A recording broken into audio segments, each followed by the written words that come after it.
কাল আমরা পুজোর শেষে বাচ্চারা বলতেছিল বাজি ফাটাচ্ছে, যেহেতু কালকে দীপাবলি, ঠিক আছে, তো বাচ্চারা নর্মালি হচ্ছে বাজি ফাটাচ্ছে। আমরা ওখানে দাঁড়িয়ে দেখছি, ঠিক আছে। আমার হাজব্যান্ড নিজে দাঁড়িয়েছিল বাচ্চারা যাতে কোনোভাবে বোম মিসপ্লেস না করতে পারে বা কারোর কোনো ড্যামেজ না হয়, ঠিক আছে।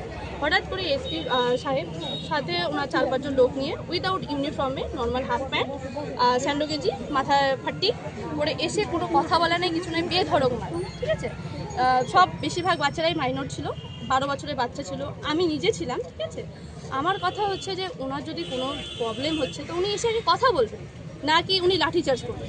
লাঠিচার্জ করার রাইটসটা উনি কোথায় পেলেন? আর উইদাউট ইউনিফর্ম, উইদাউট লেডি কনস্টেবলে উনি কী করে আমাকে গায়ে হাত দেন? আমি তো একজন মহিলা মানুষ না, আমি ওখানে কিছু করছিলাম, আমি জাস্ট বোম ফাটানো দেখছিলাম ওখানে দাঁড়িয়ে দাঁড়িয়ে, ঠিক আছে। আমাদের সিসিটিভি ফুটেজ আছে, উনি মদ্যপ অবস্থায় এসে বাড়িতে যা গালিগালাজ উনি করলো, ঠিক আছে। তো আমার কথা হচ্ছে তাহলে আজকে আমাদের ডেটে সুরক্ষা ব্যবস্থা কোথায়? আমাদের নারী সুরক্ষা কোথায় থাকবে? দিদি ঠিক কখন এই ঘটনাটা ঘটেছিল, কটার সময়? এই 12:15 12:30 নাগাদ। ওনার থেকে বলা হচ্ছে এসপি অফিস থেকে যে বারবার আপনাদেরকে নাকি একাধিকবার বলা হয়েছিল। কোনো কেউ নেই, সবাই ছিল, এই যে সাক্ষী ছিল, ঠিক আছে। আমার কথা হচ্ছে সাক্ষী ছিল, এই যে ওনারাও তো ছিলেন। যদি আমাদেরকে ডাকা হতো বা বলা হতো তাহলে আমরা কেন শুনতাম না? উনি কি গেছিলেন এর আগে?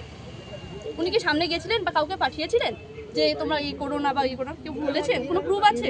আমাদের কাছে সিসিটিভি ফুটেজ আছে, আমরা এভিডেন্স নিয়ে কথা বলছি। আপনার পুরো নাম? ঠিক আছে, মল্লিকা গান্ধী।